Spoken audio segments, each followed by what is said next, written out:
The year is 2013, and this is our impossible situation. We've just re-elected an unpopular president. We are paying dearly in blood and treasure for 2 long unpopular wars. Our youth supply the blood, and the nations whose human rights record we find repugnant supply the funding. The economy is collapsing spectacularly, and we here in the Impossible Situation Room are doing all we can to make sure the public never knows who to hold responsible. Welcome to the Impossible Situation Room, gentlemen. General Butler, to refresh our viewers' memories, you are the most decorated soldier in U.S. history, with 2 medals of honor to your name. No one has to tell you what it means to risk your life in defense of your country. Thanks for coming to the Impossible Situation Room, General Butler. Good evening, Wolf. Originally, we planned to have former Prime Minister Tony Blair with us, but he couldn't make it as he has a crisis at the Vatican at the moment. In his place, we are also honored to host at short notice a historical figure of myth formerly known as the Devil, who currently goes by the heading of Chief Executive Officer of Big Satan Incorporated. Hello, Satan. Good to be back, Wolf. The year is 2013, and this is our impossible situation. We just re-elected an unpopular president. We are paying dearly in blood and treasure for 2 long unpopular wars. Our youth supply the blood, and the nations whose human rights record we find repugnant supply the funding.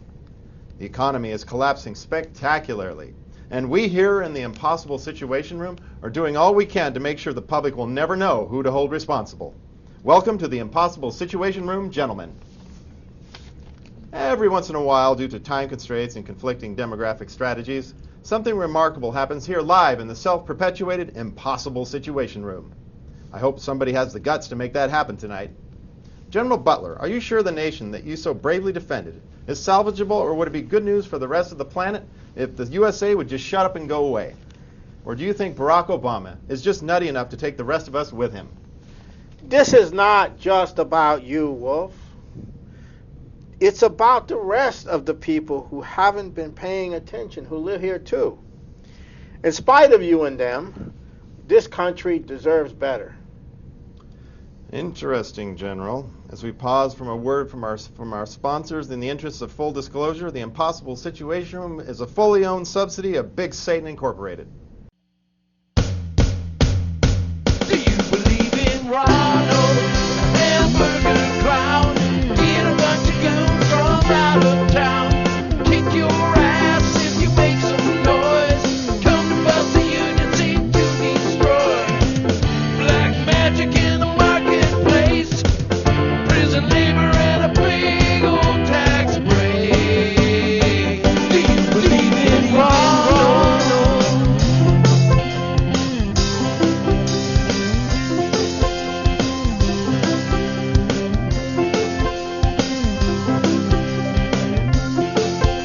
They come to the plant where the beef is brown. Kamikaze mission, keeping costs down. Do you believe in Ronald?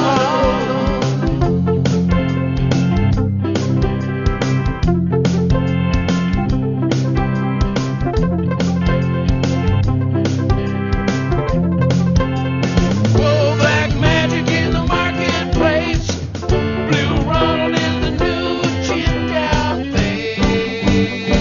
Do you believe in Ronald?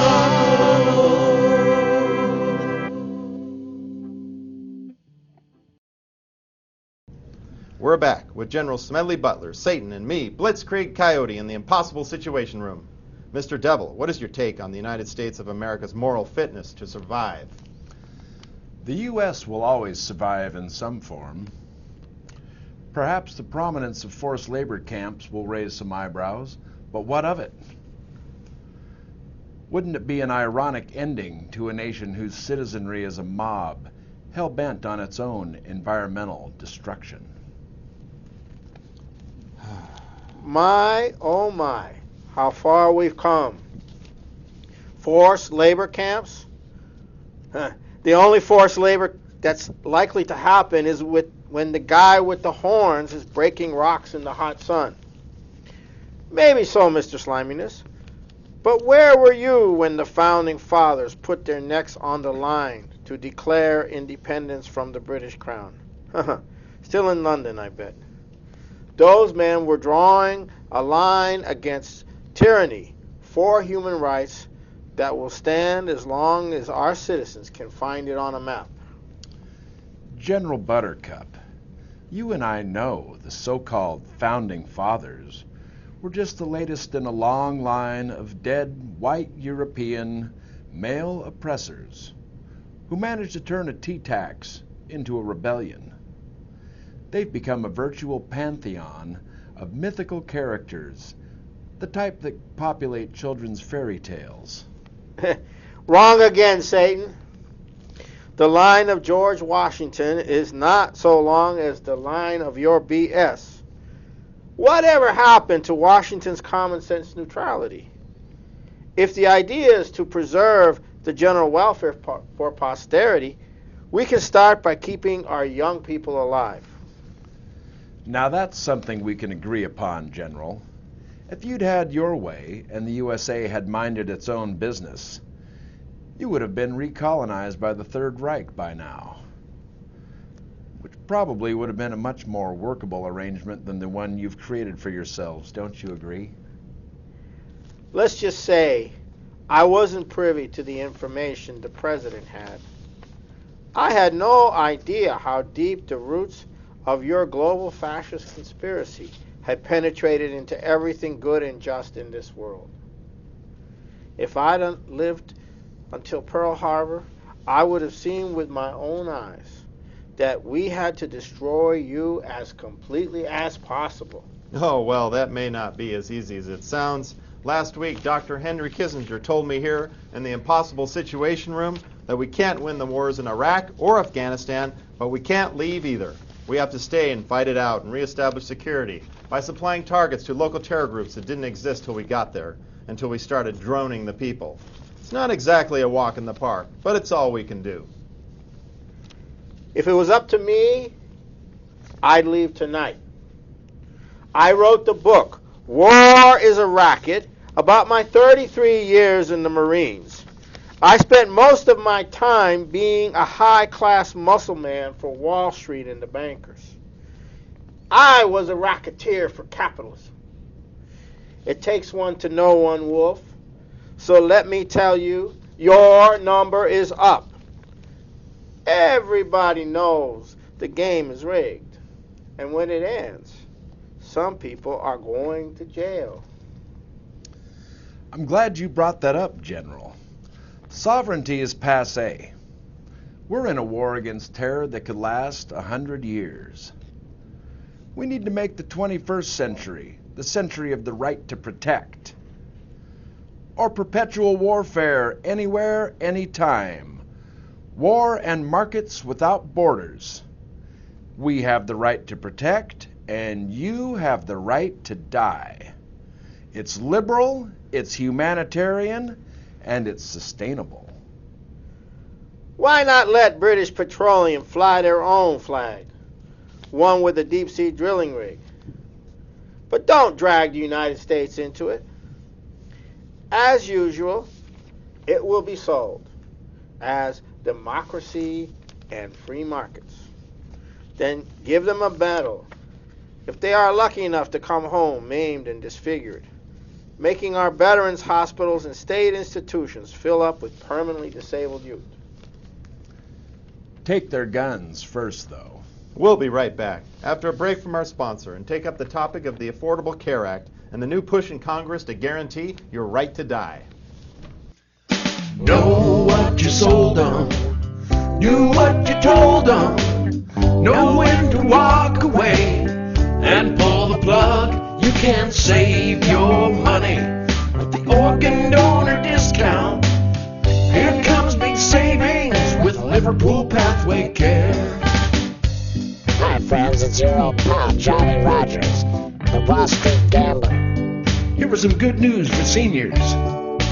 If you're over the age of 65 and looking forward to retirement, Big Satan Incorporated has put together a reverse health insurance plan just for you.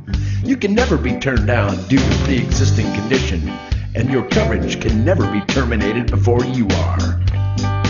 Nobody wants to leave the enormous financial burden of end-of-life care in the lap of their loved ones. Remember, in 2014, your Medicare and Medicaid will be replaced by President Obama's very own Independent Payment Advisory Board approved Right to Die plan. Our cousins in merry old England have enjoyed the benefits of this transatlantic sistership of doom called the Liverpool Pathways Care for years, and they all say, keep calm and shuffle on.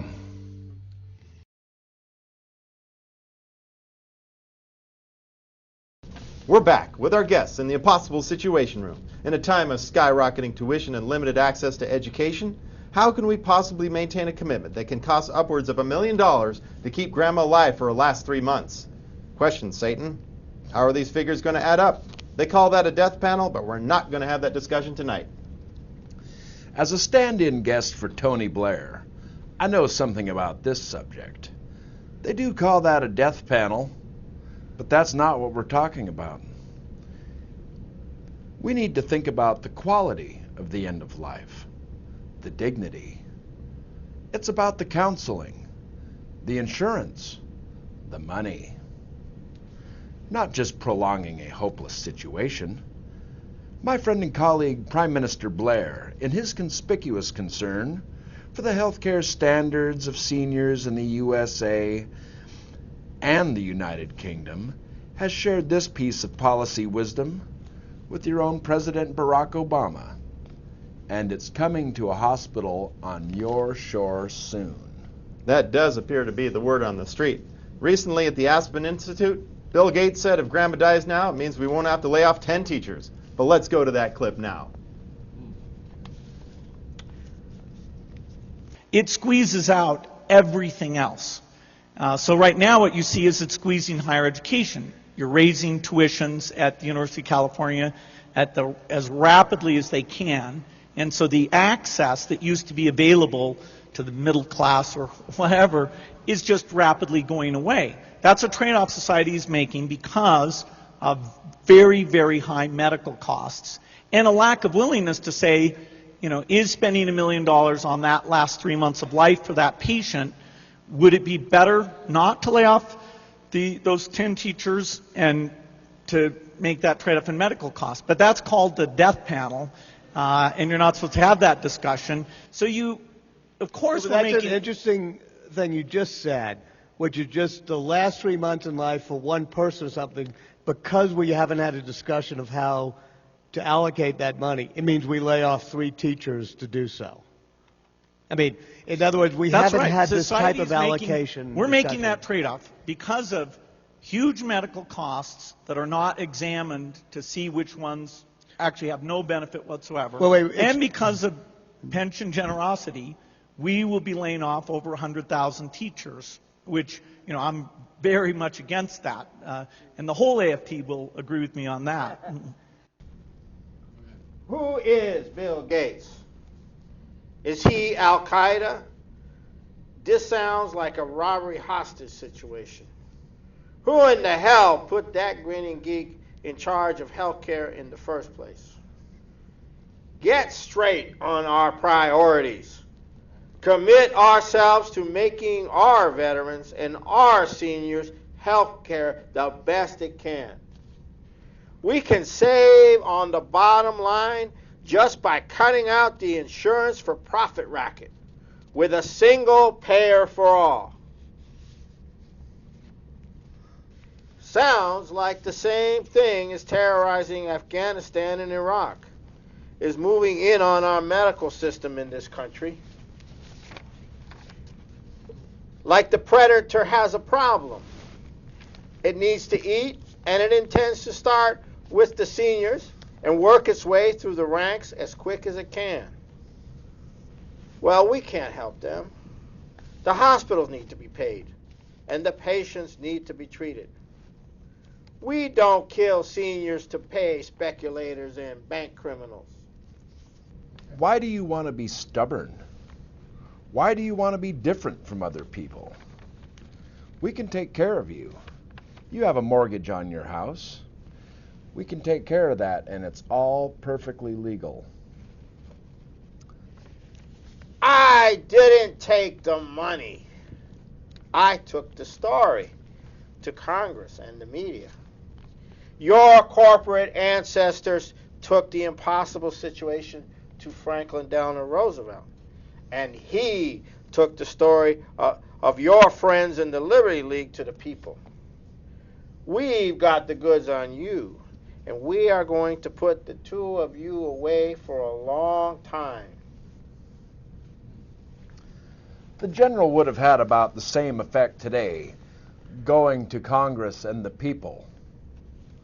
Right, Mr. Blitzkrieg?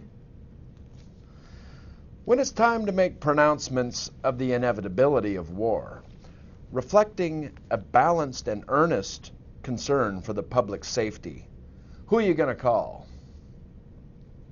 We all remember your performance in W's mission accomplished speech at the aircraft carrier spectacle, when W's father needed public assuagement in the opening performance, Desert Storm. You could barely control your glee as you announced imminent victory over Saddam Hussein and total destruction of Iraq if he didn't surrender immediately. When I need to break the news that nearly half of the vets coming back from Iraq and Afghanistan suffer from PTSD, post-traumatic stress disorder, or traumatic brain injury, and only half of them seek treatment, who are you going to call? But you know, Wolf, all great teams make changes, and they try to keep their adversary off balance when their act is becoming as tired as your mustache on the Ellen DeGeneres show. We've got a stunning new relief pitcher coming in now, and his name is Anderson Cooper. That's all we have time for tonight. Thank you both for being here live in the Impossible Situation Room with me, your host, Blitzkrieg Coyote. No, Satan, get behind me. This is a racket!